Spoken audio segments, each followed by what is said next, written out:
하도록 하겠습니다. 김홍걸 회장님이십니다. 박수 부탁드립니다. 오늘은 방금 설명하신 대로 짤막하게 강의를 하고 톡쇼 형식으로 하고 여러분의 질의응답을 충분히 받아서 편하게 이렇게 소통하는 방식으로 진행을 하겠습니다.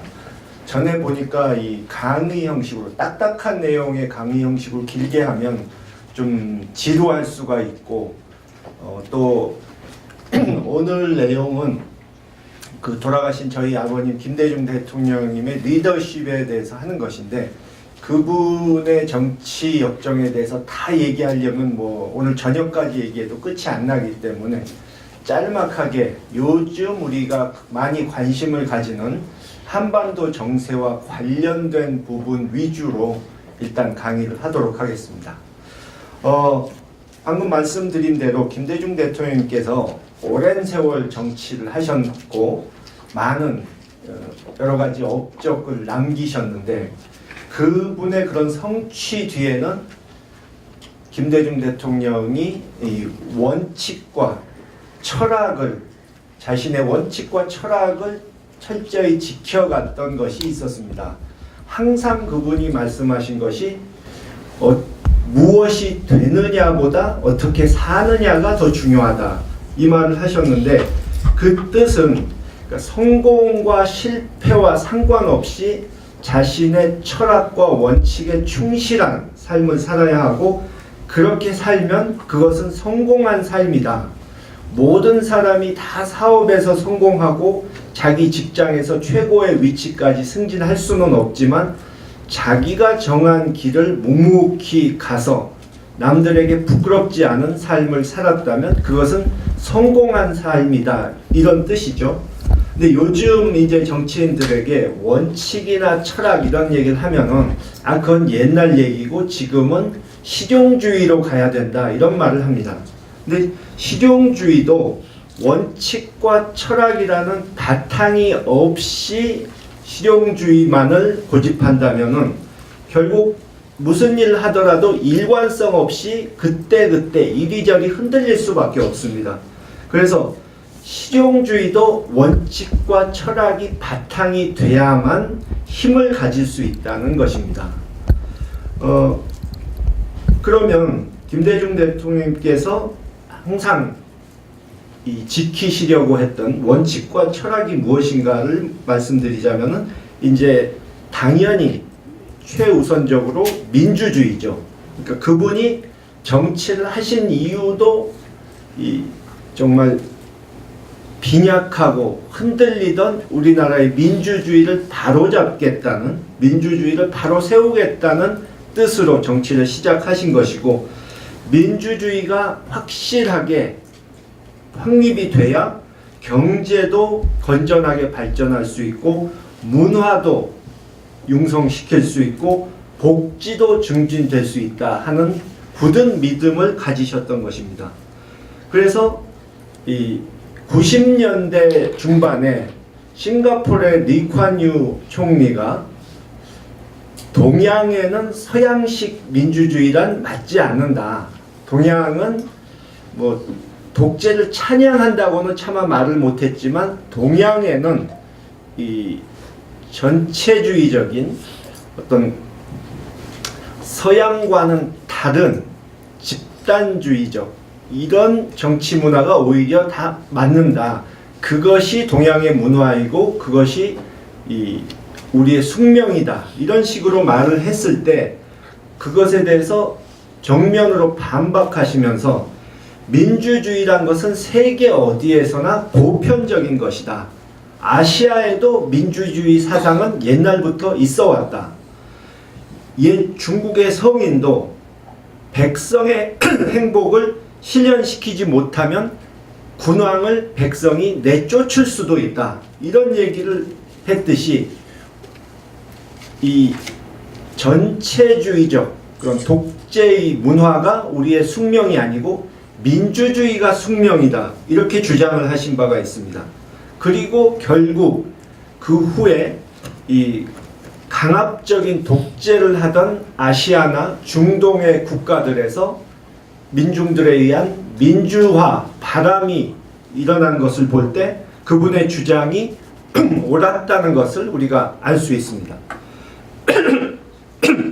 민주주의 다음으로 이제 중요한 목표가 그분에게는 인권이었는데요.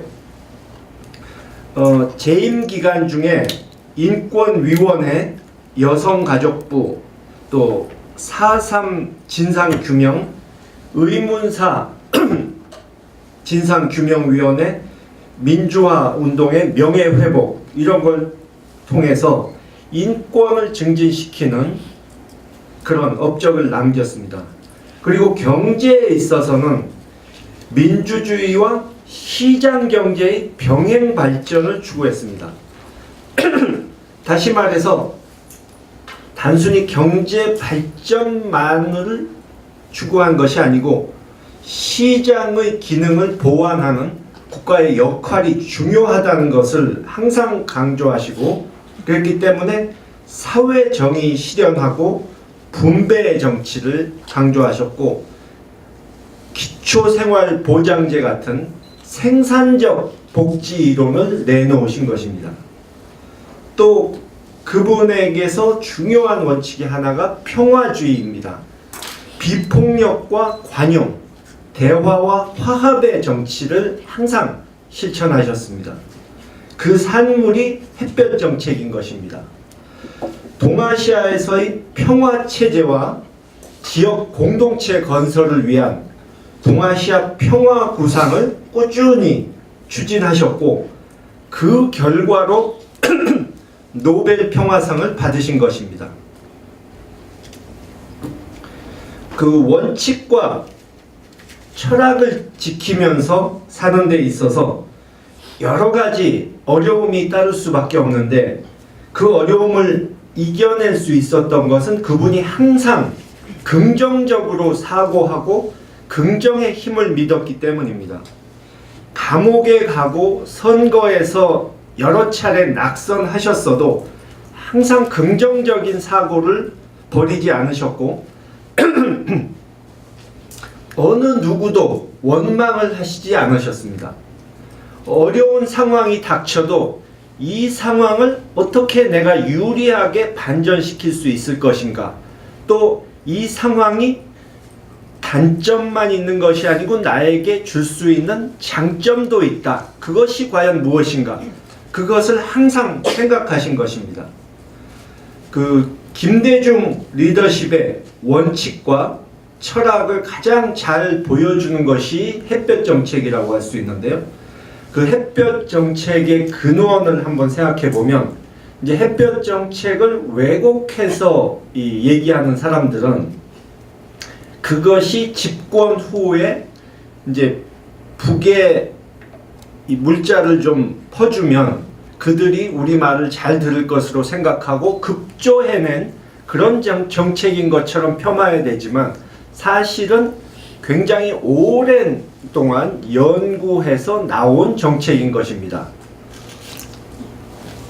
그분이 1950년도 전쟁이 났을 때 목포에서 이제 인민군에게 붙잡혀서 총살당할 위기에 처했다가 간신히 살아나시고 정말 동족 상잔의 비극을 경험하신 후에 다시는 우리에게 이런 비극이 와서는 안 되겠다 하는 결심으로 정치를 시작하셨는데, 우리나라가 아무리 노력을 한다 해도 어떤 군사력으로 주변 국가를 제압할 수는 없는 것이기 때문에 이 외교력을 발휘해서 주변 국가들을 설득하고 우호적인 관계를 맺고 그들의 협력과 지지를 얻어내서 한반도 문제를 해결한다는 것이 이 햇볕 정책의 기본 정신입니다. 그래서 공산국가를 다루는 데 있어서도 차가운 바람보다는, 강경책보다는 따스한 햇볕을 쬐이는 것이 항상 더 효과적이다 하는 생각으로 햇볕 정책이라는 얘기를 하시게 된 것이고, 이미 60년대부터 북측과 대화와 교류를 해야 된다고 주장을 하신 것입니다.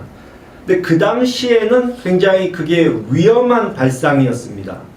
그러니까 반공주의가 이 국가의 정책이었기 때문에 정치적으로 그런 얘기를 하면은 이 종북으로 몰리고 공산주의자로 몰려서 엄청난 박해를 받을 수 있는 그런 상황에서 대담하게 그런 정책을 내놓으신 것입니다. 그래서 2000년도 6.15 정상회담 때 내외신 기자들이 김대중 대통령의 이 한반도 정책의 기본 철학을 알 수 있는 자료를 좀 달라 이렇게 요청했을 때 청와대 측에서 그 언론인들에게 준 자료의 상당 부분이 30년 가까이 된 자료였습니다. 한마디로 30년 동안 꾸준히 일관성 있게 정책을 추진해 왔었다는 얘기죠. 그래서 김대중 대통령의 그런 대화 정치를 가장 잘 보여주는 것이 이 국제 정치 분야라고 할 수 있는데, 그분은 동유럽의 민주화, 냉전이 끝나면서 동유럽이 공산 체제가 다 무너지고 민주화가 된 것이 우연이 아니고 동서양 진영이 냉전을 멈추고 대화와 교류를 했기 때문에 이루어진 것이라고 보셨던 것입니다. 그래서 노벨상 수상 연설에서도 성공의 무기는 공동이익에 기초한 대화다. 하늘은 우리에게 말할 능력을 주었다. 우리가 말을 통해 서로 소통하고 갈등을 해소하고 협력하도록 요구하고 있다.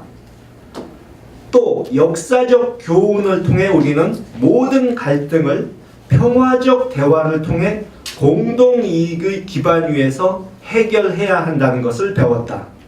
공동이익은 대화 성공의 불가결한 조건이다. 지금 세계에서 벌어지는 많은 무력 대결도 무력이 아닌 평화적 대화로만 성공적으로 문제를 해결할 수 있다. 역사는 세계화 시대인 21세기 인류에게 더 많은 대화를 요구하고 있다. 공동 승리의 대화이다. 햇볕 정책이 바로 그것이다. 이렇게 말씀을 하셨습니다.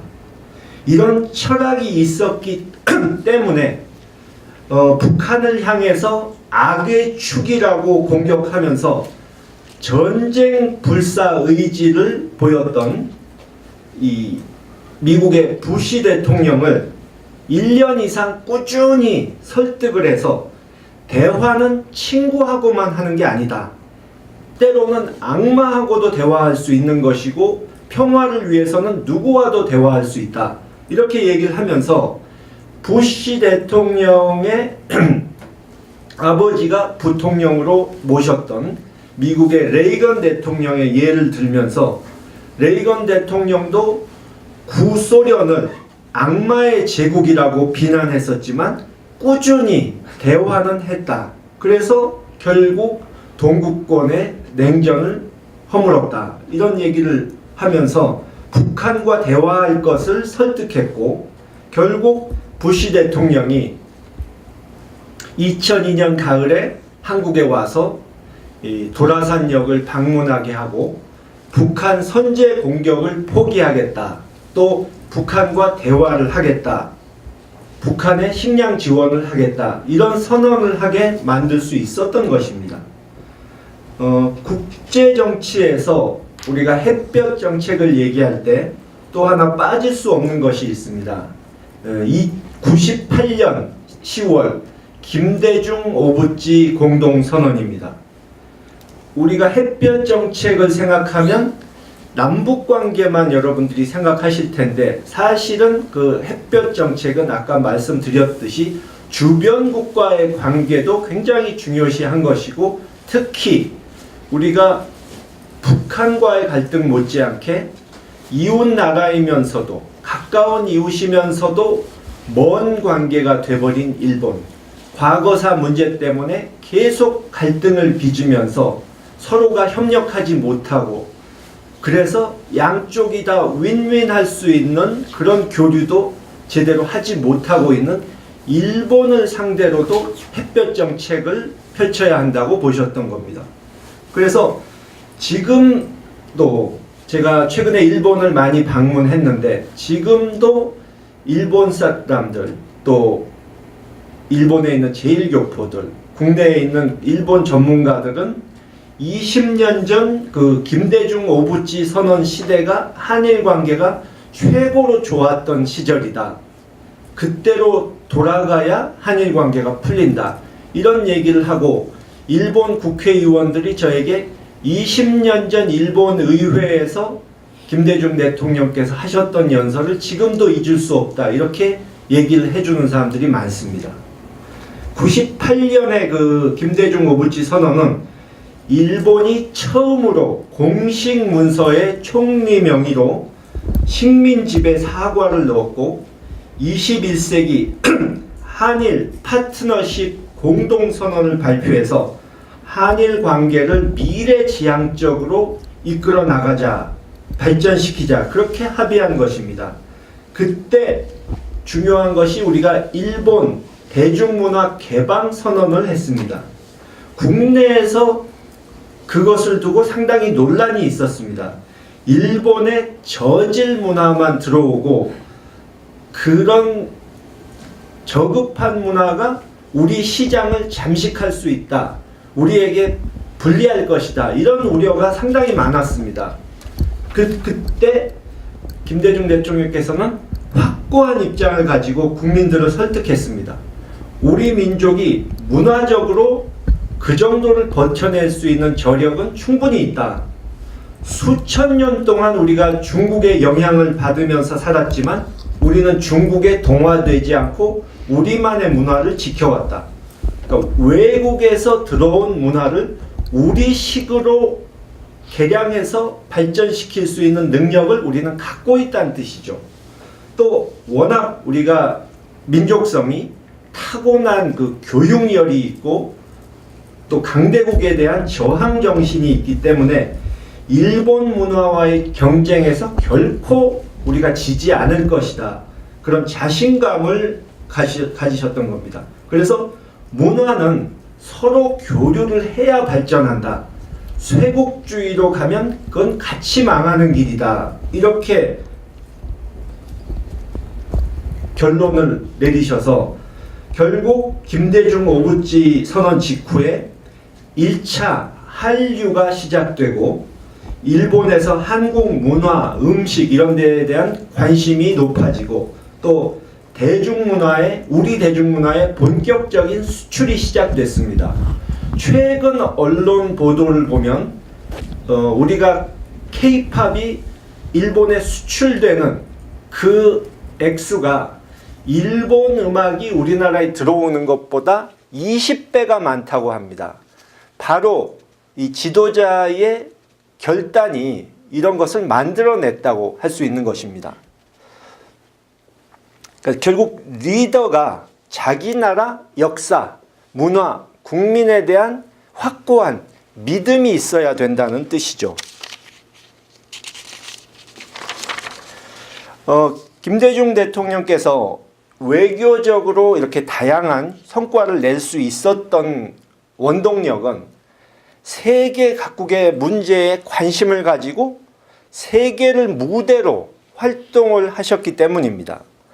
요즘 우리나라 대부분의 정치인들은 이 돌아가신 김대중 대통령이 활동했던 그 시대에 비해서 훨씬 국제화되고 세계 어느 나라를 다니면서도 활동할 수 있는 훨씬 좋은 여건이 있음에도 불구하고 사실 국제 감각을 제대로 갖추고 국제적인 네트워크를 갖춘 정치인이 흔치가 않습니다. 국내 문제에만 관심을 갖는 우물한 개구리형 정치인들이 굉장히 많다는 뜻이죠. 근데 김대중 대통령께서는 해외 정보를 얻기 힘든 옛날에도 항상 세계 지도를 보면서 여러 가지 생각을 하고 국제 뉴스를 모니터하면서 세계 각국의 상황을 분석하셨습니다. 그리고 그 세계 각지에서 일어나는 상황들이 우리나라에 미칠 영향을 항상 생각하셨던 겁니다. 예를 들자면 뭐 중국의 발전이 동북아시아 정세에 미칠 영향, 또 구소련에서 독립한 국가들과 우리가 교류해서 얻을 수 있는 이점, 뭐 일본의 우경화가 우리에게 미칠 영향, 이런 것들을 계속 고민하셨던 겁니다. 그래서 김대중 대통령께서는 세계화 시대에서 우리가 잘 적응할 수 있는 잠재력은 분명히 가지고 있다. 문화 창조력이라든가 교육열, 이런 것을 봤을 때 정보화 시대에서 우리가 정말 큰 성과를 내고 있는 그 저력을 볼 때 그런 확신을 가지셨던 것입니다. 근데 세계화 시대에서 그러면 우리가 어떻게 살아야 하는가? 그 점을 김대중 대통령께서는 이렇게 말씀을 하셨습니다. 개방적인 사고가 중요하다. 다른 민족을 절대 배타적으로 대해서는 안 된다. 외국인들에 대한 편견을 버리고 열린 자세로 그들을 받아들여야 한다. 그리고 국제 뉴스를 계속 모니터하면서 세계의 각 흐름을 읽어야 한다. 우리가 미국이나 중국 같은 그런 대국이 아니기 때문에 우리는 외부 상황이 바뀌는 데 있어서 정치 경제적으로 영향을 쉽게 받습니다. 그렇기 때문에 우리 국내 사정 못지않게 외부적인 요인들을 항상 생각하고 있어야 된다는 뜻이죠. 또 하나, 외국어를 배워서 세계의 친구들과 교류하고 소통하는 노력을 해야 한다. 그렇게 해서 세계인이 되어야 한다. 이런 말씀을 하셨습니다. 제가 그분이 망명했던 시절에 미국에서, 그러니까 35년 전 얘기죠. 미국에 있는 교포들을 자주 만나셨는데 미국에 이민 가서 사는 교포들에게 이런 말씀을 하셨습니다. 자녀들에게 한국말을 꼭 가르쳐서 그들이 한민족의 특성을 가진 미국인으로서 성장할 수 있도록 해줘야 한다. 그리고 이민 1세대는 영어를 열심히 공부를 해서 한국 사람들끼리만 어울릴 것이 아니고 미국 주류 사회에 파고들 수 있는 능력을 키워야 한다. 이 얘기를 늘 하시는 것을 제가 들은 바 있습니다. 그렇게 노력해야 되는 이유는 그것이 우리에게 그런 것에 우리의 미래가 달려있기 때문입니다. 2006년도에 서울대에서 강연을 하실 때 하신 말씀이 있는데 외교하는 국민이 돼야 한다. 지정학적 위치 때문에 우리에게는 외교가 생명이다. 그런데 우리 국민들은 외교의 중요성을 너무도 모른다. 그리고 또 급한 성미, 급한 국민성 때문에 외교를 그르칠 수도 있다 하면서 외교가 우리의 운명을 좌우할 수 있다는 것을 깨닫고 주변의 외국인 하나라도 더 사귀고 세계를 여행하면서 친구를 만들어서 온 국민이 함께 외교를 해야 한다. 그러니까 민간 외교, 공공 외교의 중요성을 강조하신 거죠. 19세기, 20세기는 민족주의 시대였지만 21세기는 세계화의 시대다. 그러니까 우리가 모두 세계인이 되어야 한다. 이렇게 강조를 하신 겁니다. 이렇게 외교를 강조하신 이유 중에 하나는 우리의 최대 과제가 한반도의 평화와 통일인데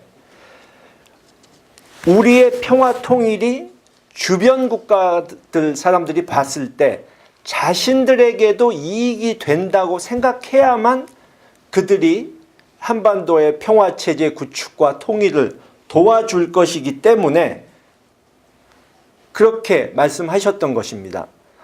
그런 예를 보자면 독일의 경우에 사실 2차 대전 끝나고 독일이 전범국가 취급을 받아서 영원히 분단 국가로 남을지도 모른다고 다들 생각했었는데 70년대 초에 이 3인당 진보파의 브란트 총리가 들어서면서 동방정책을 시작해서 유럽 국가들의 신뢰를 얻고 이제 독일이 정말 평화국가가 됐구나, 독일을 믿어도 되겠구나, 이런 분위기를 조성해가지고 그 후에 보수 정권이 들어섰을 때도 그 정책을 버리지 않고 일관성 있게 계속 유지해 나가서 결국 냉전 시대가 끝났을 때 이 독일 통일을 이루어낸 사례를 보셨기 때문에 그런 말씀을 하신 것입니다.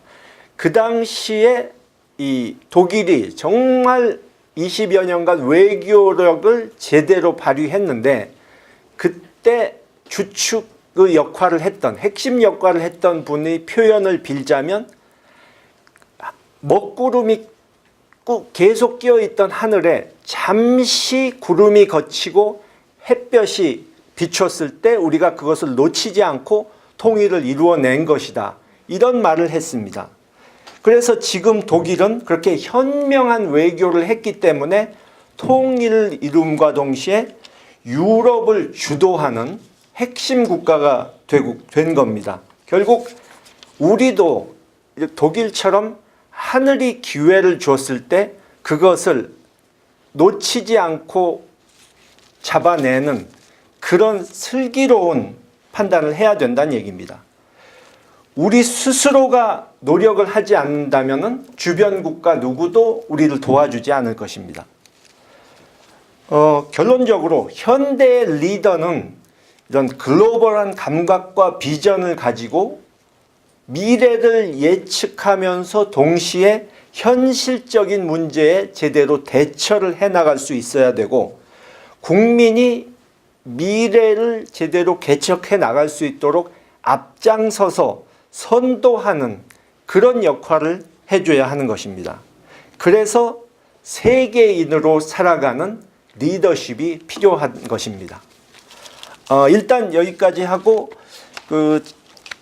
조금 참고로 여러분들께 1998년 여름에 김대중 대통령께서 재임 중에 많은 메모와 이 기록을 남기셨는데, 집권 초기에 대통령이 지켜나가야 할 지도자로서의 원칙, 대통령 수칙이란 것을 메모를 해 놓으셨는데 그걸 소개해 드리도록 하겠습니다.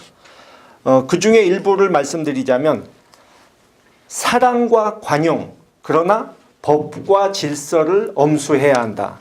이 뜻은 지도자가 법과 원칙을 스스로 잘 지키고 편법을 이용하거나 이 국민들이 지도자가 불편부당함을 잃었다는 생각을 하지 않도록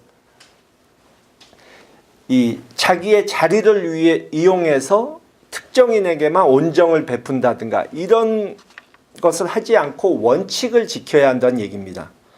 또 하나는 인사정책이 성공의 길, 아첨하는 자와 무능한 자는 배제해야 한다. 이 뜻은 나중에 좀 설명을 하셨지만, 공을 세운 자에게는 상을 준다. 그러나 자리는 능력 있는 사람에게 준다. 이렇게 설명을 하셨습니다.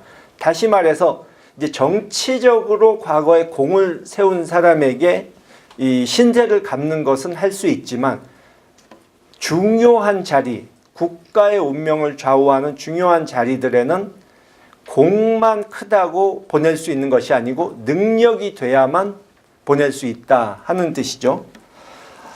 그리고 현안 파악은 충분히, 관련 정보를 숙지해야 한다. 그러니까 결국 지도자가 여러 가지 국가의 현안을 제대로 숙지하고 있지 못한 채 나서면 안 된다. 국가적으로 중요한 현안들은 모두 파악하고 있어야 제대로 판단을 할 수 있다는 그 뜻이죠. 대통령부터 국법 엄수의 모범을 보여야 한다. 이것은 이제 대통령은 별 생각 없이 무심코 뱉은 얘기도 밑에 공무원들은 그것이 대통령의 핵심 지시사항으로 생각할 수 있기 때문에 한마디 한마디 할 때마다 법과 규정에 어긋난 것이 아닌지 그것을 조심스럽게 생각하면서 말 한마디도 조심해서 내뱉어야 한다. 그 뜻입니다. 또 국민의 애국심과 양심을 믿어야 한다. 이해를 못할 때는 설명 방식을 제고해야 한다. 다시 말해서 정부가 정책을 설명을 했는데 국민들이 그것을 잘 이해를 못하고 또 어떤 반발이 있다 할 때 국민들을 탓하지 말고 내가 설명을 제대로 못한 것이 아닌가, 다른 방식으로 이해를 시켜야 하는 것이 아닌가 하는 것을 다시 생각해 봐야 한다는 뜻이죠. 또 하나는 국회와 야당의 비판 경청, 그러나 정부 짓밟는 것은 용납 말아야. 그러니까 결국 야당의 주장도 경청하고 합리적인 부분은 반영해야 되지만 근거 없는 흑색 선전이나 당리당략에 의한 국정 방해 같은 것에 대해서는 단호하게 대처를 해야 된다는 뜻입니다. 또 하나, 언론 보도 중시하되 부당한 비판 앞에서 소신 바꾸지 말아야. 그러니까 언론을 항상 언론이란 것이 비판자이면서도 동반자일 수 있는데 언론의 비판 기능에 대해서 경청할 줄은 알아야 되지만 언론이 비판이 두려워서 거기에 무릎 꿇거나 자신의 소신을 바꿔서는 안 된다는 얘기입니다. 마지막으로 21세기에 대비해서 나라와 국민의 미래를 항상 생각해야 한다. 이 뜻은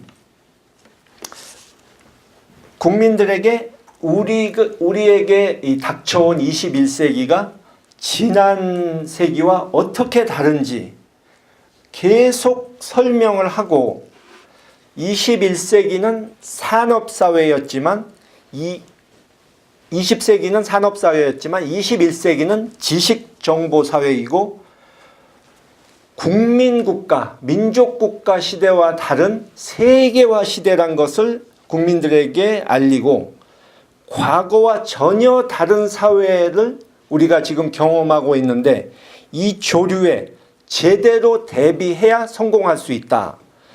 우리 국민들이 변화에 대한 적응력이나 창의력이 강하기 때문에 21세기에는 더 크게 성공할 수 있는 잠재력이 있다는 자신감을 이 국민들에게 심어줘야 한다는 뜻입니다.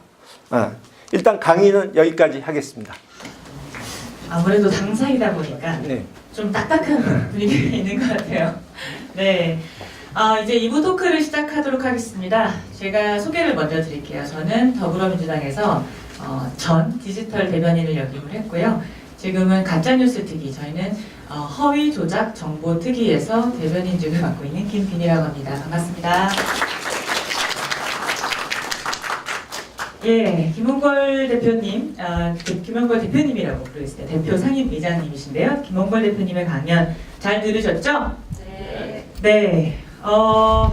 이제부터는 조금 분위기 전환을 위해서 제가 가벼운 질문들을 먼저 좀 드리고, 그리고 후반부에는 강연하셨던 김재동 전 대통령님의 햇볕 정책, 그리고 대북 정책에 대해서 질문을 드리도록 하겠습니다. 그리고 그 이후에 여러분께 질문 드릴 시간을 드리겠습니다.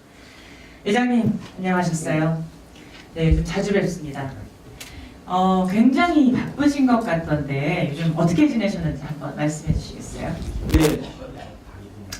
제가 지금 잘 아시다시피 민족화해협력 범국민협의회 많은 시민단체들이 모여서 평화 통일과 남북 교류를 위해서 20년 전에 만든 단체죠.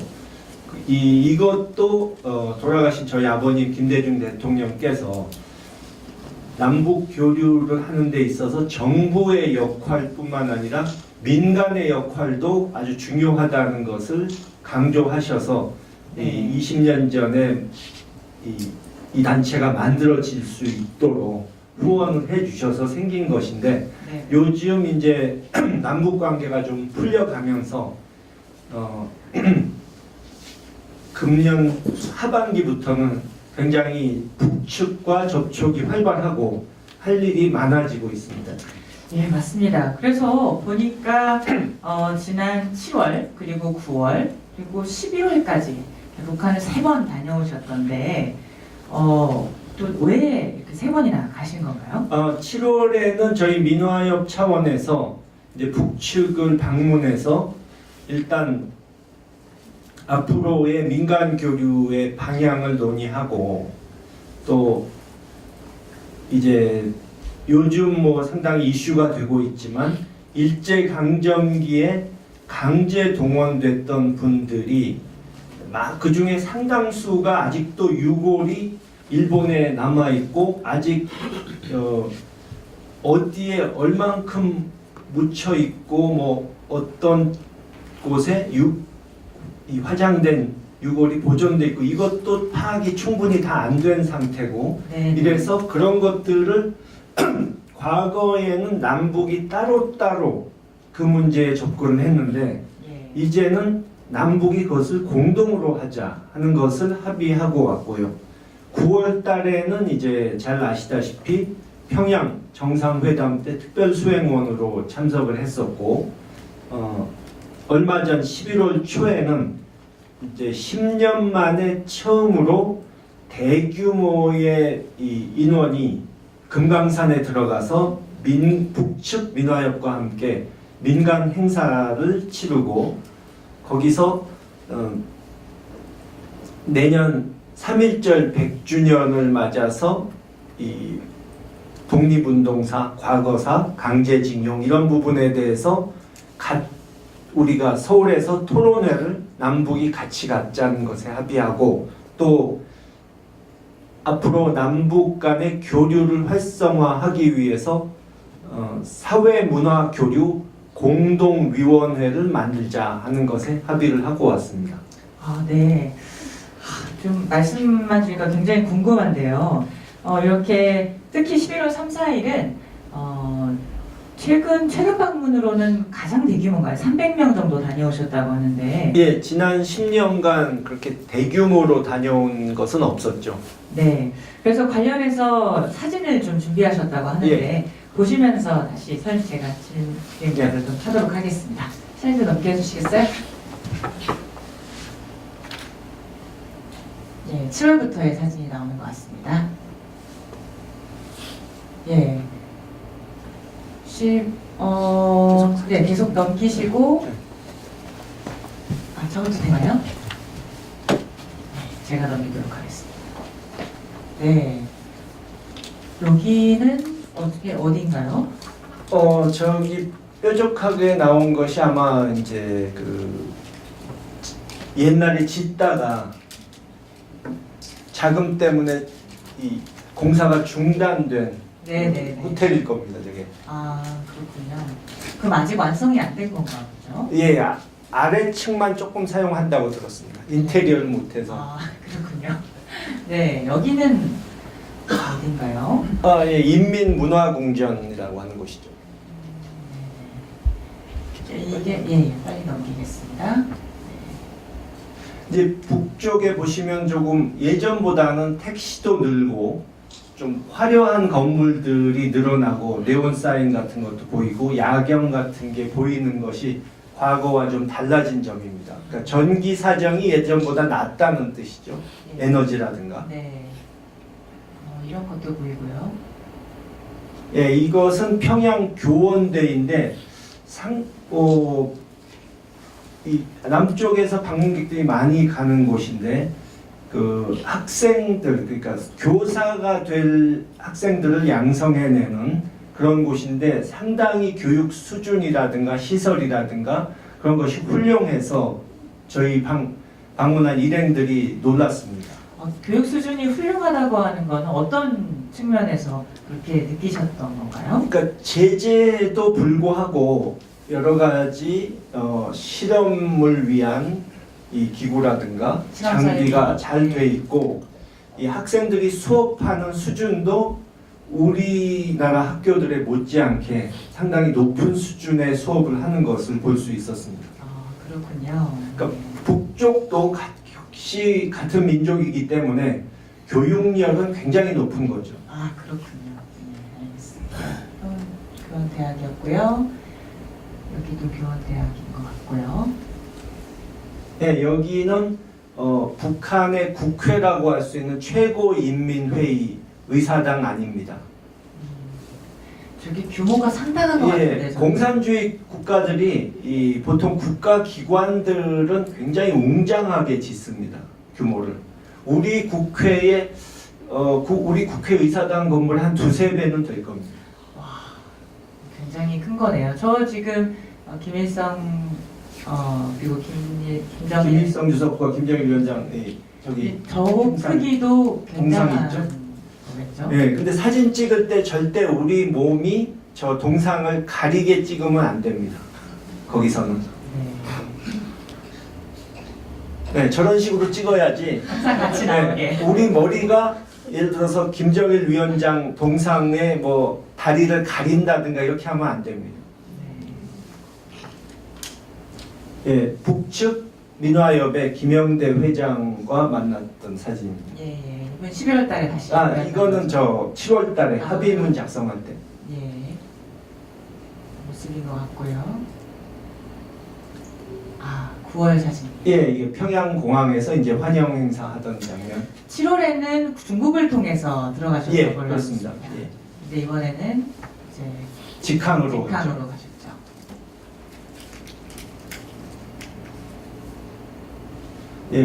환영 만찬 때 사진이고요. 여기에는 문재인 대한민국 대통령 내외분이라고 이게 대한민국 국호까지 써서 이 메뉴판을 차려온 걸 봤습니다. 그 한성월 단장이죠.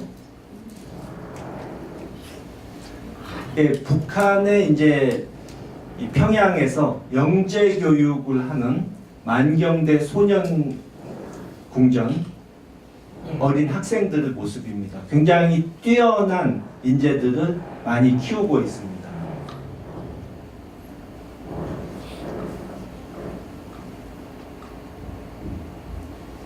유명한 이 옥류관 앞이죠. 하루에 몇천 명씩 와서 식사를 한다고 합니다. 평양에서도요?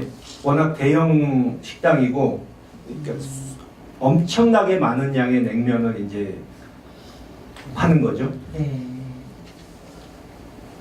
이 옥류관 발코니에서 대동강 배경으로 찍은 겁니다.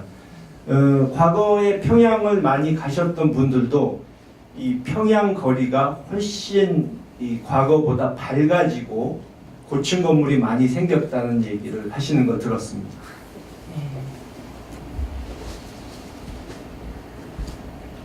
능라도 경기장에서 그 문재인 대통령이 연설할 그때 찍은 사진입니다. 저 안에 15만 군중이 들어왔었고 이 카드 섹션 하는 쪽에 있는 사람만 한 만 몇천 명 된다고 들었습니다. 정말 웅장했죠. 근데 15만 군중이 그 경기장을 빠져나가는데 10분밖에 안 걸립니다. 와, 워낙 훈련이 잘 돼 있어서. 대단합니다. 그러니까 세계에서 저런 걸 해낼 수 있는 곳은 이제 북한밖에 없다고 봐야죠. 우리도 3, 40년 전에는 저런 걸 했었는데 요즘은 이제 저렇게 힘든 거 하려는 사람이 없기 때문에. 그렇죠. 이렇게 지근거리로 문재인 대통령 소개하는 장면인데 제가 한 10m 후방에 앉아 있었습니다. 근데 저는 저 연설이 굉장히 의미가 크다고 보는 것이 북한 사람들에게 대한민국 대통령은 그냥 딴 세상에 있는 사람이고 이 대한민국 대통령이 육성으로 자기들 앞에서 얘기한다는 것은 아예 상상도 해본 적이 없는데 거기서 연설을 할 수 있었다는 것도 의미가 있지만 원래 공산국가에서는 이 저런 많은 군중 앞에서 연설하는 영광을 누릴 수 있는 것은 최고 지도자 한 사람에게만 갈 수 있는 특권인데 김정은 위원장이 소개만 하고 옆으로 빠지면서 우리 대통령을 주인공으로 만들어줬다 하는 것이 굉장히 의미가 있고 또 하나는 비핵화에 있어서 거기서 우리 대통령이 한반도에 핵무기가 없고 핵 위협을 걱정할 필요가 없는 그런 땅을 만들겠다 이렇게 했는데 사실 과거의 비핵화 문제에 있어서 많은 전문가들이 우려했던 것이 북한이 워낙 핵을 계속해서 주민들에게 이 핵의 중요성을 강조하다 보니까 그게 너무 지나쳐가지고 핵이 마치 종교처럼 돼버리고 그래서 이 핵을 갑자기 포기하겠다고 하면은 주민들이 공황 상태에 빠지지 않을까. 우리나라 이거 망하는 거 아닌가. 그리고 핵이 있어야 우리가 안전하다고 해서 못 먹고 못 입으면서도 그 어려움을 참았었는데 갑자기 핵을 포기한다면 우리가 과거에 그 고생 왜 한 건가 이런 의문을 가질 수 있기 때문에 핵 포기가 쉽지 않을 거라고 했었는데 한국 대통령이 저 많은 군중 앞에서 비핵화를 얘기할 수 있게 했다는 것은 김정은 정권에서도 이제 어느 정도 자신감이 생겼다는 것을 보여주는 거기 때문에 굉장히 의미가 있다고 할 수 있는 거죠. 네, 그 말씀을 듣고 나니까 더욱더 그 능라도 연설이 더 의미가 있고 감동적으로 느껴지는 것 같습니다. 예, 이거죠? 이것도 능라도. 예. 와, 정말 저희로 치면 저희는 컴퓨터 그래픽으로 이제 쌌을 법한 건데 이게 모두 이제 레스게임. 그렇죠. 대단합니다. 대단합니다.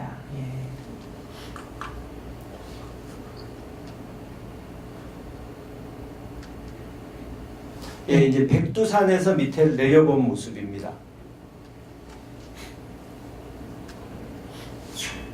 백두산 천지에서 저렇게 구름 한 점 없는 푸른 하늘을 볼 수 있는 날이 그렇게 많지 않다고 그럽니다. 예, 직접 찍으신 거예요? 예. 네, 김영춘 장관님과 예. 대통령네 분과 찍은 사진은 없으세요? 있는데 여긴 안 꼈네요. 제가 이 김정은 위원장하고 헤드 테이블에 가서 찍은 사진인데 여기는 안 들어가 있네요. 네네. 자, 11월달 방문입니다. 김영대 위원장님은 다시 만나신 거고요.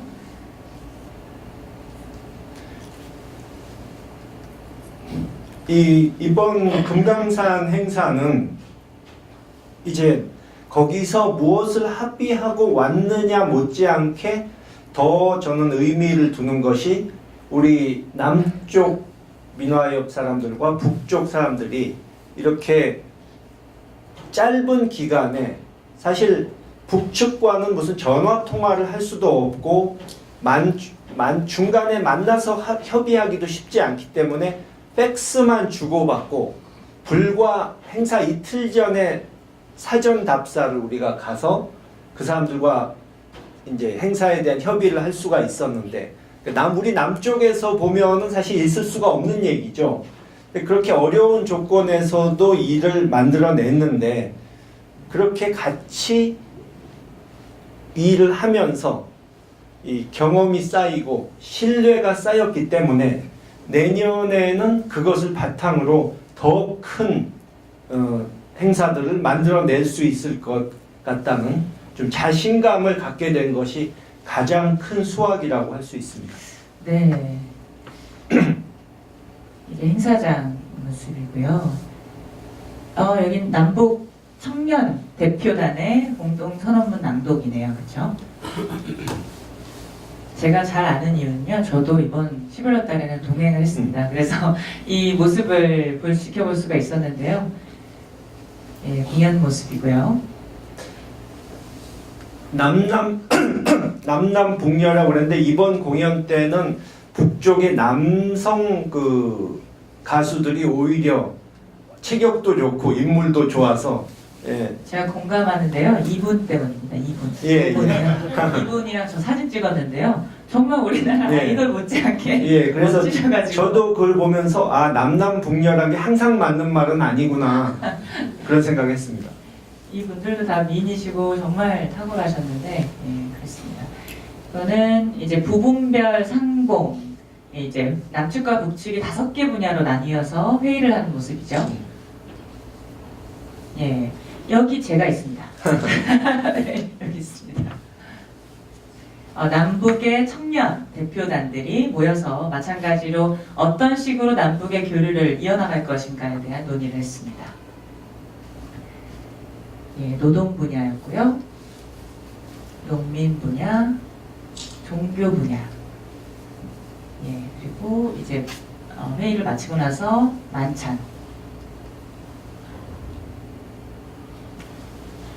네.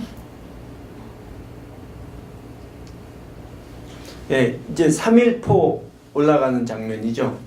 예, 북측의 김영대 회장은 연세가 80이 넘고 이 몸무게도 100kg가 넘는 분인데 양복 차림에 구두 신고 그 산길을 우리하고 끝까지 같이 동행을 했습니다.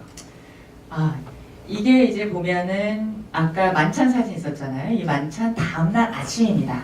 그래서 이제 모두 산에 같이 오르는 거예요. 남북이 함께 어제 같이 저녁 먹었던 남측과 북측의 대표단들이 그 다음날 산행을 같이 하는 건데 이것도 굉장히 이례적이었을 거예요. 300명이 예, 그렇습니다. 넘는 사람들이 모두 3.1포에 오르는 것이었으니까요. 아, 여기서 그 구두 이야기를 좀 해주셨으면 예. 좋겠어요. 김홍걸 대표님의 구두가 기사에까지 났습니다. 그 사연이 뭔지 좀 설명해 예, 주시겠어요?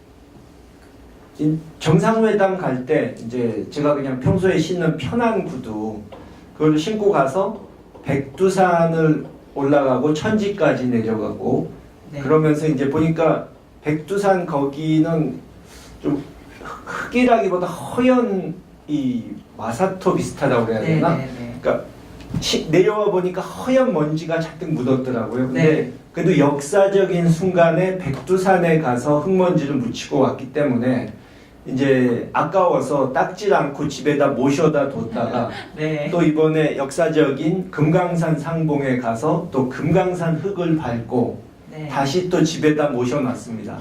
그래서 국내에서 그렇게 백두산과 금강산의 이 또 중요한 행사에서 이 흙먼지를 뒤집어 쓴 그런 구두를 갖고 있는 사람은 저 하나뿐이기 때문에 잘 모셔뒀다가 2007년에 노무현 대통령님처럼 군사 분계선을 걸어서 넘어갈 수 있는 날이 온다면 그때 다시 한번 신겠습니다. 네. 정말 그런 날이 빨리 오기를 기대하겠습니다. 곧 올 거라고 생각합니다. 네네. 말씀 이렇게 조용하게 하셨지만 현지에서 하셨어요. 그 만찬 때. 근데 그때는 모든 사람들이 박장대소를 했습니다. 왜냐면요. 그 옆에 이제 한국노총회 위원장인 김영주 위원장, 김주영 위원장께서도 그때 백두산에 같이 올라가셨거든요. 근데 이렇게 말씀하셨어요. 김주영 위원장과 제가 거기에서 백두산에 흙먼지를 묻히고 왔다. 그런데 김주영 위원장은 신발을 한번 닦았기 때문에 무효다. 네, 백두산 먼지가 없어졌거든요. 네. 그래서 내일 이제 금강산에 흙을 묻혀야 되기 때문에 이 구두를 신고 갈 거다라고 딱 하셨는데 거기 있던 사람들이 다 등산 간다고 하니까 운동복도 가져오고 운동화도 가져왔거든요. 근데 그 다음날 아침에 보니까 다 구두를 신고 나가더라고요. 김홍걸 대표님의 말씀이 영향이 있지 않았나 이런 생각이 듭니다. 예, 다음으로 가겠습니다. 여기는 이제 3.1포에서 거기는 출렁다리라고 하더라고요. 예, 3.1포를 바라보는 것을 찍으셨나 봅니다. 예. 보죠. 김영대 위원장님. 전에도 금강산을 한번 갔었지만 이번에 다시 가보니까 정말 금강산이 왜 절경이라고 하는지 새삼 또 느꼈습니다. 특히 네, 맞습니다. 아침에 일어나서 햇볕이 금강산을 비추는 그 광경을 봤을 때 이제 금강산 이름이 원래 해가 비추면 금강석처럼 빛난다 해서 금강산인데 그 이유를 똑바로 알게 됐습니다. 네, 맞습니다. 정말 아름다웠어요. 예, 그때 3일포 관광을 안내해준 안내원 분들입니다. 예, 이렇게 환송해주시는 사진이고요. 단체 사진. 예, 이렇게 있군요. 네, 감사합니다. 다시 박수 한번 부탁드릴게요. 그리고 이 외에도 궁금하신 사항들은 아까 제가 보여드린 링크에 질문을 해주시면 잠시 후 있을 질의응답 시간에 여러분의 질문을 우선적으로 하도록 하겠습니다. 네, 이렇게 북한은 잘 다녀오셨고요. 그 다음에는 아까 강연하셨던 내용을 조금 알고 싶은데 지금 문재인 정부가 사실 문재인 대통령께서 지금 세계적인 스타 아니세요? 이제 뭐 투표도 내년 타임지 커버로 투표도 진행된다고 하시고, 얼마 전에 어떤 매체에서는 2018년 세계에서 가장 감사한 사람의 리스트에 문재인 대통령을 꼽기도 했었습니다. 근데 이게 바로 문재인 대통령의 대북 정책과 이런 것들 때문이거든요. 근데 아까 강연에서도 말씀하셨지만 이런 것들은 많은 부분들이 김대중 전 대통령께서 30년 넘게 준비를 하셨던 남북 대북 정책에 의한 것들이 많았다. 그런 것을 말씀해 주셨는데요. 거기에 대해서 지금 문재인 정부와 지난 김대중 대통령께서 했던 정책에 비슷한 점, 어떻게 영향력을 미쳤고, 그리고 아까 햇볕 정책 잠시 설명해 주셨는데 그 전개 과정 중에서 현재 어떤 것들이 지금 유지되고 있고 한지에 대해서 좀 알고 싶어 하시는 분들이 많으실 것 같습니다.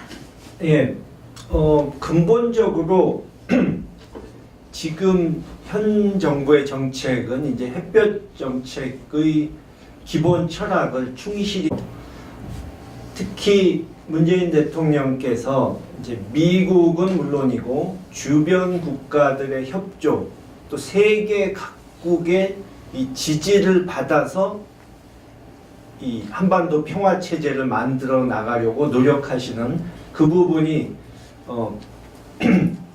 과거 햇볕 정책과 같은 맥락이라고 할 수 있는데, 이제 국내에서 비판적으로 보는 사람들은 뭐 미국과의 교섭에서 조금 잘 안 되는 부분이 있다든가, 또는 지난번 이 아셈에서 유럽 측 정상들과 만났을 때 이 대북 제재 해제와 관련된 부분에 있어서 그들이 우리의 주장에 동의를 안 해주는 그런 경우가 나왔을 때, 그것 봐라 안 되지 않느냐, 뭐 해봐야 소용없다, 이런 식으로 폄하를 하는데, 사실은 한 번 해서 안 되더라도 꾸준히 그런 설득하는 노력을 하는 것이 바로 햇볕 정책의 기본 정신입니다. 과거에 좀 전 강의 때 말씀드렸지만 부시 정권을 설득해서 개성공단을 만들도록 한 것이라든가, 대북 이 적대적인 정책을 그만두도록 한 것도 한 번 얘기해서 된 게 아니라 여러 차례 만나고 노력을 해서 정말 피나는 노력으로 만들어진 것입니다. 그렇기 때문에 한반도 평화를 이루기 위해서는 이 남북한만 합의한다고 모든 것이 풀리는 것이 아니고, 우리가 전방위적으로 주변 국가들을 상대로 협조를 얻어내는 그런 꾸준한 노력이 필요하고, 이 90년대 후반과 달리 지금은 중국이라든가 일본과의 관계에 있어서 좀 어려움이 있는데, 그 부분도 계속 포기하지 않고 노력해 나가는 것이 굉장히 중요하다고 봅니다. 왜냐하면 그들이 우리가 나아가는 방향에 있어서 협조를 해줘야만 한반도 평화체제 구축이 쉬워지기 때문입니다. 네, 맞습니다. 이렇게 지속적으로 대화하고 노력하는 그런 과정을 거쳐서 4.27 판문점 선언과 9.19 평양 선언이 나오지 않았나 싶고, 이것들은 모두 이제 6.15 공동선언에 기반을 둔 것이기도 하고요. 근데 제가 듣기에 지금은 우리가 SNS나 뉴스를 통해서, 그리고 청와대에서 생중계나 이런 것들을 통해서 실시간으로 정보를 제공을 받고 있지만 20년 전만 하더라도 햇볕 정책이 훌륭하다 하지만 어떤 것들이 정말 훌륭했는지, 그리고 또 어려움은 없었는지에 대해서는 그렇게 막 와닿지 않는 분들도 있어요. 그리고 그렇게 많은 꾸준한 노력이 있었고, 그리고 우리가 모르는 정말 난관도 있었을 것 같은데, 네. 혹시 그런 부분은 없었는지. 어려움도 물론 있었죠. 일단 북측에서 처음에는 햇볕 정책도 대북 강경책처럼 적대적인 태도로 하진 않지만 결국 근본적으로는 북한을 안심시켜 놓은 후에 흡수 통일을 하려는 그런 저의가 있는 것이 아닌가, 그런 의심을 했기 때문에 그런 면에서 신뢰 구축을 하는 데 있어서 좀 어려움이 있었고요. 또 금강산 관광이나 개성공단 부분도 좀 전에 말씀드린 대로 미국 측에서 여러 가지 북한의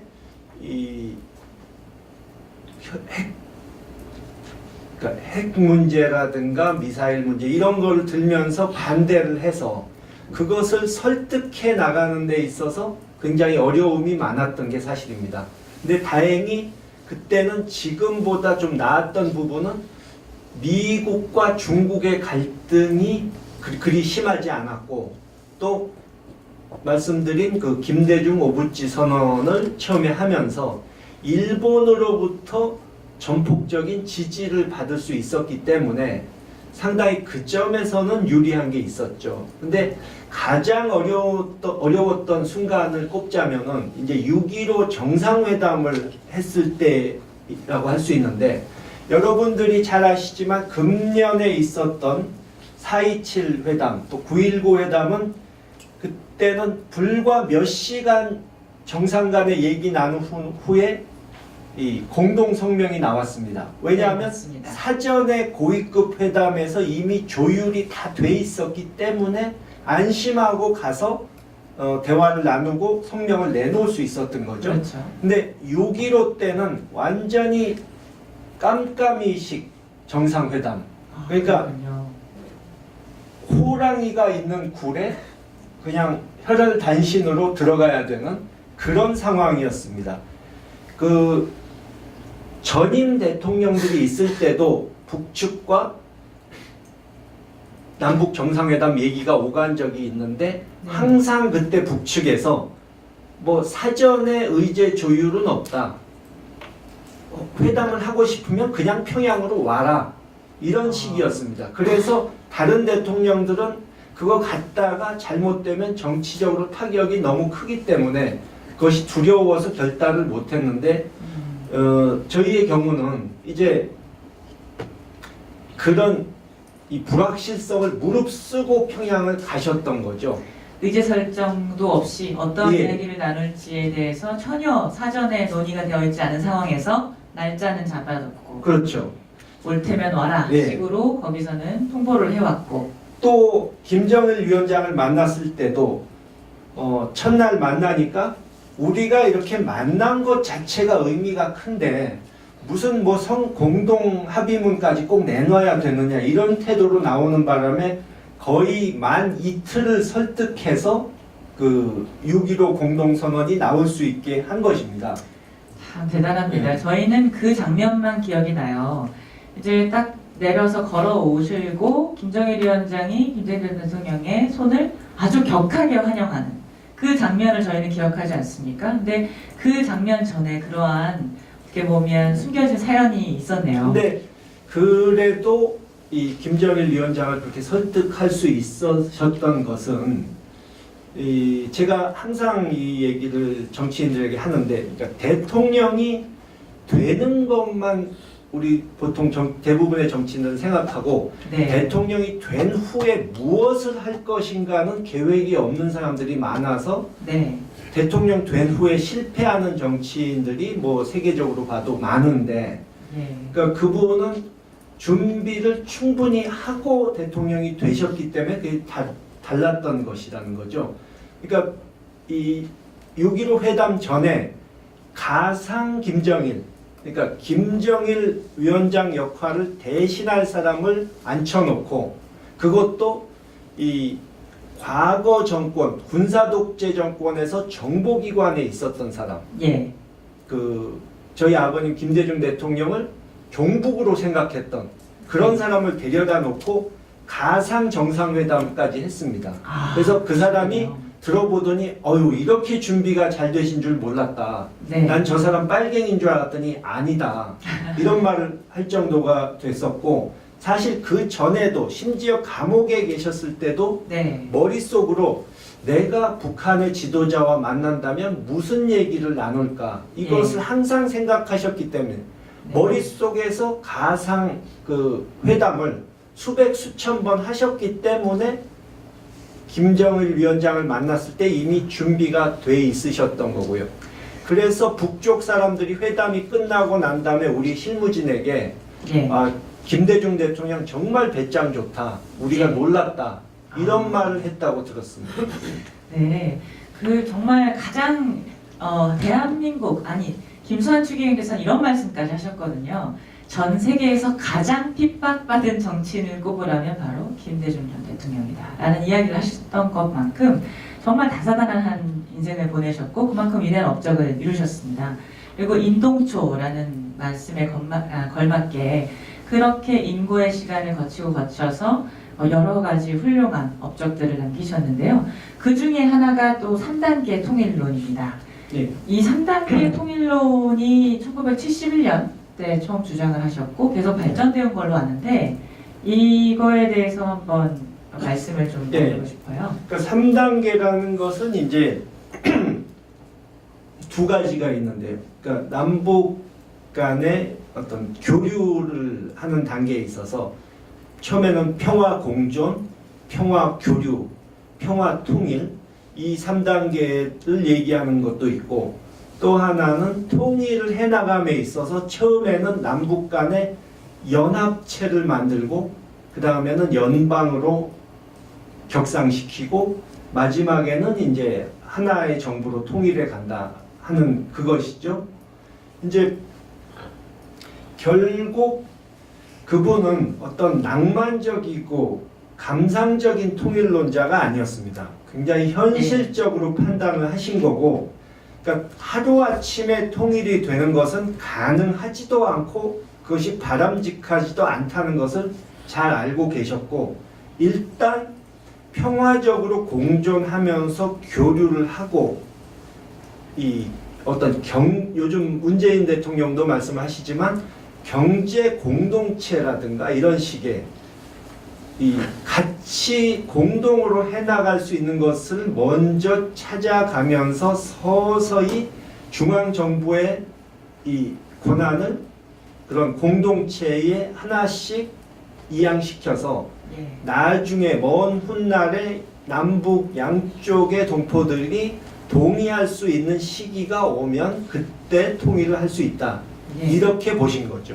예, 맞습니다. 보면은 문재인 대통령의 베를린 그 선언이죠.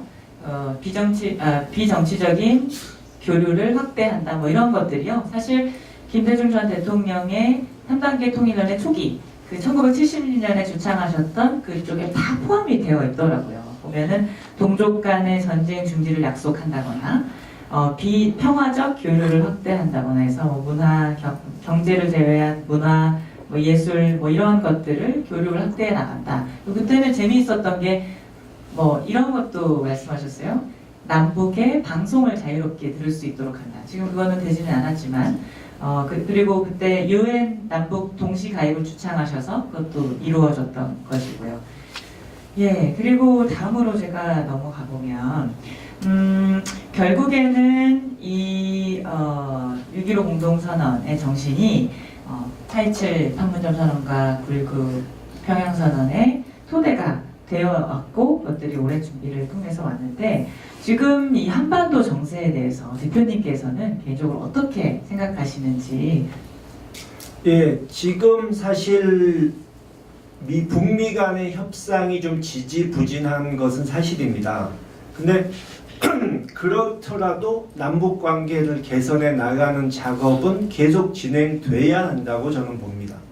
그러니까 일단 북미 관계에 있어서는 뭐 미국이 선제 공격을 한다든가 북한이 어떤 무력 시위를 한다든가 이럴 가능성은 현재로서는 아주 낮아졌기 때문에 이 차근차근 풀어나가도록 하면서 우리 남북 관계는 계속 발전시켜서 북미 관계를 남북 관계가 견인해 갈 수 있는, 그러니까 남북 간의 뭔가 정책적, 전략적 창의성, 상상력을 발휘해서 미국도 따라오지 않을 수 없도록 또 세계를 상대로 우리가 이미 한반도에서 전쟁은 끝났다. 앞으로 전쟁이 일어날 가능성이 없다. 평화체제 구축으로 가는 대세는 이제 되돌이킬 수가 없게 됐다 하는 것을 보여줘야 하는 것이 굉장히 중요하고요. 예. 제가 보기에는 김정은 위원장의 답방은 연내에 이루어질 가능성이 높다고 생각합니다. 연내에 이루어질 가능성이 예. 높다. 이 국내외의 소식통으로부터 이렇게 들어보면 예. 그런 얘기가 많이 들리고요. 제가 판단하기에도 지난 8월에 미국 국무장관이 북한을 방문하기로 했다가 취소되고 예. 분위기가 좀 얼어붙었을 때 우리 특사단이 바로 방문을 하고 정상회담을 예정대로 하기로 하자 이렇게 하면서 돌파구를 열지 않았습니까? 맞습니다. 근데 과거의 북한은 그런 상황이면은 미국은 물론 우리에게까지 짜증을 내면서 한동안 냉각기를 두고 나서야 다시 접촉을 하는 그런 시기였는데 그러겠죠. 이번에는 완전히 다른 모습을 보였거든요. 예. 그 사람들도 이제 합리적으로 현명한 판단을 하고 있다는 얘기입니다. 다시 말해서 우리 대한민국 정부가 중재자, 조정자 역할을 할 수 있게 하는 것이 자기들에게도 유리하다. 예. 북측과도 우리가 신뢰관계가 어느 정도 쌓였고 예. 한미 간은 동맹이고 이렇기 때문에 그런 중재자가 있어야 상호 신뢰가 없는 북미 간 협상을 옆에서 도와줄 수 있다는 거죠. 예. 다시 말해서 우리보다 더 나은 중재자, 조정자는 있을 수가 없습니다. 왜냐하면 말은 중재자, 조정자지만 사실은 우리가 당사자이기도 하기 때문에 우리의 경우는 중재를 하다가 잘 안 된다고 해서 난 그만두겠다 하고 가버릴 수도 없고 그렇죠. 나한테 생기는 이익이 없으면 안 하겠다 이럴 수도 없는 입장입니다. 맞습니다. 그렇기 때문에 북한으로서는 우리 한국 정부를 잘 활용하는 것이 자기들에게도 이득이 되는데 그 점을 이제 제대로 깨닫고 있지 않은가 그렇게 봅니다. 북한도 이제는 더 이상 뭐 감정이나 이런 것들에 휘둘리기보다는 정말 현명한 판단을 하고 있다는 말씀을 해주신 것 같아요. 저희가 이제 질문을 받아야 돼서 한 가지만 제가 질문을 드리고 질의응답을 받도록 하겠는데요. 앞으로 이렇게 남북관계가 계속 좋아지면 진화협의 역할이 더욱더 커질 것 같고 이렇게 북측을 3번 다녀오시고 내년에는 아까 사회적 교류 협의체인가요? 그거를 이제 구성을 하셨으니까 내년에 더욱더 활발하게 하실 것 같은데 이 외에 혹시 저희에게 공유해 주실 좋은 소식이 없으신가요? 이번 공동 행사의 성과라던가. 예.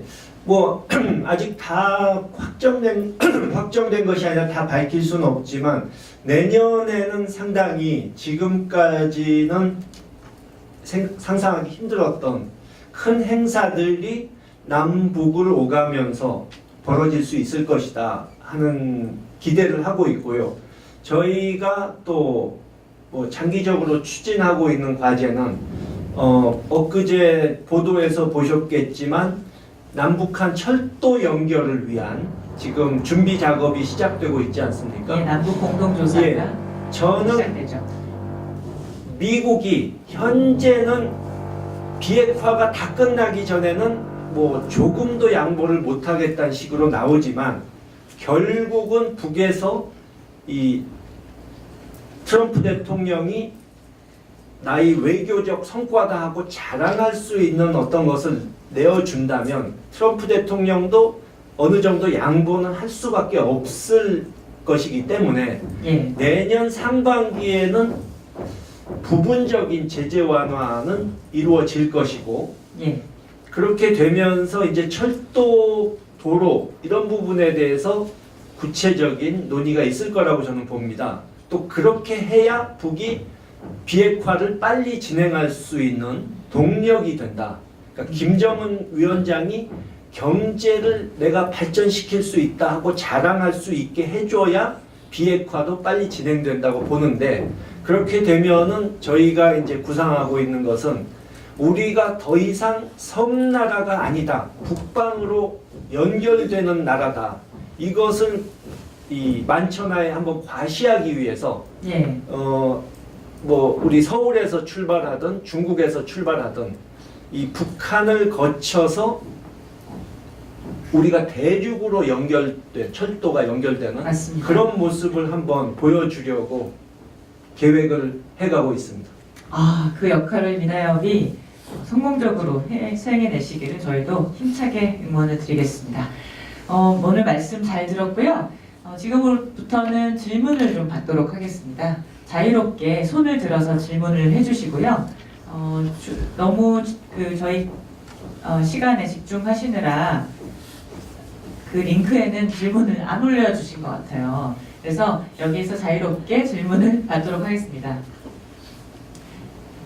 저는 여러분들께서 정말 폭발적으로 질문해 주실 거라고 생각하고 제가 어제 새벽에 이 링크를 혼자 만들었거든요. 근데 지금 굉장히 좀 민망하게 됐습니다. 자, 질문 받겠습니다. 예, 간단하게 자기소개해 주시고. 네. 뭐 마이크 있으신가요? 두개 보인다. 제가 가겠습니다.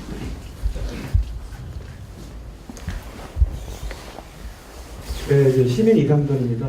아무도 안 하면 좀 뻔할 것 같아서 감사합니다. 했습니다. 조금 이제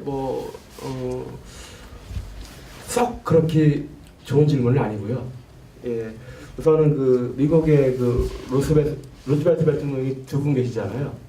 그 중에 이제 그 시어도 루스벨트 대통령에 대해서 이제 좀 저희가 아는 것들은 그 1905년에 그 러일 전쟁에 대해서 이제 그 개입을 하면서 이제 뭐 주성이라고 해야 되나요? 그 일본의 그 한반도 우선권을 준 공로로 그 노벨 평화상을 수상을 했습니다.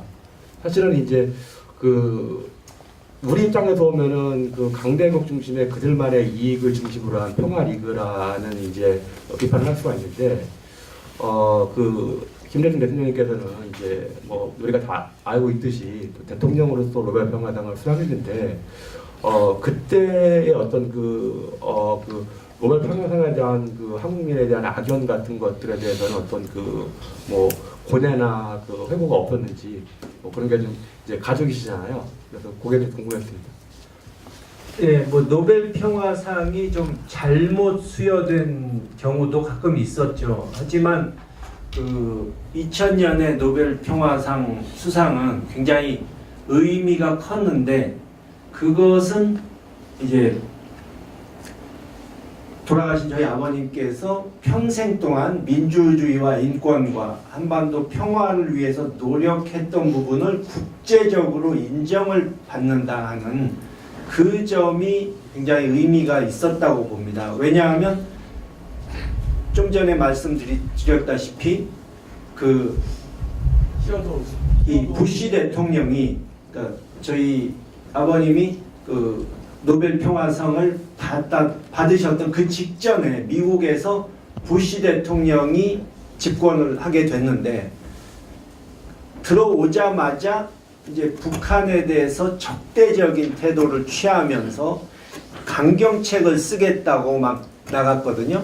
근데 그 사람을 설득하는데 1년 이상 정말 피나는 노력을 기울여야 했었는데 만약에 그 노벨 평화상을 받았던, 그러니까 한마디로 노벨 평화상 수상자로서의 그 권위가 얹혀지지 않았다면 그 설득하는 작업이 훨씬 더 힘들었을 수도 있다 하는 생각을 할 때 뭐 노벨 평화상 수상이 잘못 간 경우도, 그러니까 예를 들어 일본 60년대 일본 총리를 했던 사토 에이사코 이런 분은 노벨 평화상 위원회 사람들도 우리가 참 부끄러울 정도다 할 정도로 잘못 간 경우인데 저희 아버님 경우는 아주 제대로 임자를 찾아간 경우라고 할 수 있겠죠. 그러니까 제 얘기는 잘못 갔다는 뜻이 아니고 한국으로서의 그 노벨 평화제에 대한 아전에 대한 기억이 있잖아요.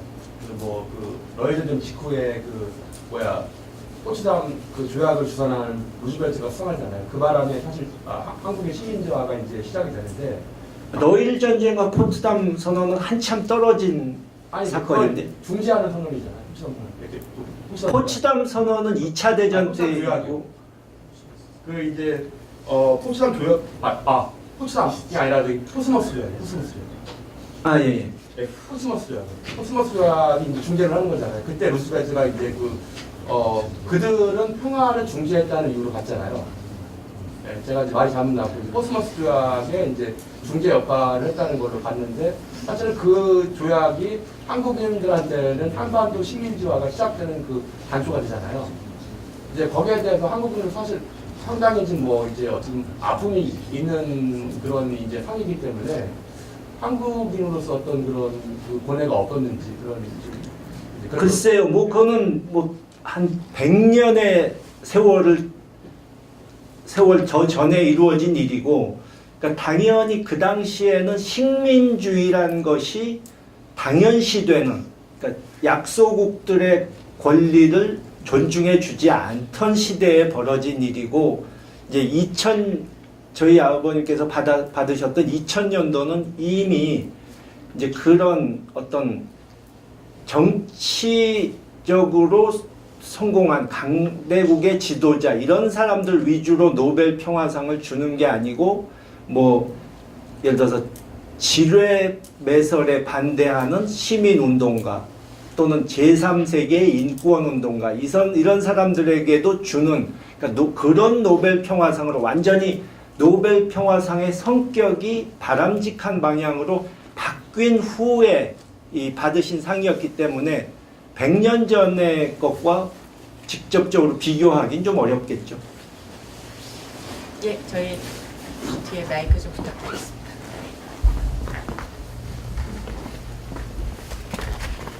저는 더민주 은평을 지구당의 이종복이라고 합니다. 저는 질문이 아니라 김홍걸 대표님께 부탁을 드리고자 해서 마이크 잡았습니다. 저는 이산가족입니다. 예, 저희 부모님이 이북에서 다 올라가셔가지고 저는 바로 6.25 직후에 서울에서 출생을 했는데요. 아무리 그 남북 간의 정치인들이 나서서 통일해도 물론 그 부분도 중요한데 제가 바라는 실질적인 체감을 느끼게 해주실 수 있는 거는, 그리고 이 장벽이 무너지기 위해서는 민초들의 교류가 이루어져야 돼요. 쉬운 얘기로 빨리 그쪽에 그 민족화해 협의해서는 우리 서민들이 내 차 타고 개성을 가던 함흥을 가던 민초들끼리의 만남이 이루어지면은 이 체제는 무너집니다. 통일은 앞당겨질 거예요. 하니까 아까도 말씀하시는데 일본의 그 대외적으로 그 일제 시대 물론 다 청산하고 해결을 해야 되겠죠. 그것도 중요하지만 앞으로는 민초들의 교육, 그 몇몇 특정된 그 사람들만이 아닌 민초들의 교류에 중점적으로 좀 신경을 써서 그런 부분에 좀 빠른 진전이 있었으면 합니다. 예, 좋은 점 말씀해 주셨습니다. 이번에 그 저희 민화협 상봉 대회에서도 사실 우리가 통일부에서는 너무 많은 사람이 가면은 좀 이 어려움이 있지 않겠느냐 하는 우려가 있었고, 북측에서도 200명 이상 인원을 하는 데 있어서 좀 난색을 초반에는 표명하기도 했었는데, 저희가 한 사람이라도 더 북에 방문하게 하겠다. 또 과거에는 어떤 북한 뭐 어린이 돕기 운동 뭐 이런 식의, 또는 통일 운동 이런 거 하는 분들만 주로 북한에 가셨는데, 이번에는 과거에 그런 대북 교류에 크게 관심이 없거나 참여한 적이 없는 분들이 북에 한번 가서 실상을 보고 대북 교류의 필요성을 느끼게 한다는 차원에서 새로운 분들, 그런 경험이 없던 분들이 많이 참여할 수 있도록 저희가 모셨습니다. 그래서 내년부터는 상당히 대규모 교류가 활성화될 수 있을 것으로 보고요. 지금도 사실 여기저기서 교류를 하겠다고 나서는 단체들은 많지만, 북측에서 아직 김정은 위원장은 남쪽과의 교류를 확대하겠다고 선언했음에도 불구하고, 이제 북쪽은 아무래도 그 대남 사업을 담당하는 사람들이 그리 숫자가 많지가 않고, 지금 준비가 덜 돼 있고, 또 마구잡이로 받아들였다는 자기네 체제가 흔들릴 수도 있다는 그런 두려움을 갖고 있기 때문에 아직은 좀 조심스러운 것이 사실입니다. 근데 조금씩 이 신뢰가 쌓여가면은 그 문제는 해결될 거라고 저는 보고 있고요. 아까 이산가족이라고 말씀하셨는데, 다른 무엇보다도 북측에서 이 이산가족 문제만은 인도주의적인 입장에서 좀 더 적극적으로, 뭐 어려움이 없지는 않겠지만 적극적으로 나서서 상시적으로 이 이산가족 상봉을 할 수 있는 그런 이 체제를 만들어야 한다. 또 이산가족 중에는 연세가 굉장히 많은 분들이 대부분인데, 그분들에게는 시간이 얼마 없습니다. 그래서 가장 서둘러야 할 일이 아닌가 생각됩니다. 네, 말씀 감사합니다. 저희 다음 강의가 있어서 시간 관계상 마무리를 해야 될 것 같습니다. 오늘 이렇게 참여해주신 많은 분들께 감사드리고요. 강의를 해주신 김홍걸 민화협 상임대표이장에게 다시 한번 큰 박수 부탁드리겠습니다. 감사합니다. 저희 단체 사진 촬영하겠습니다.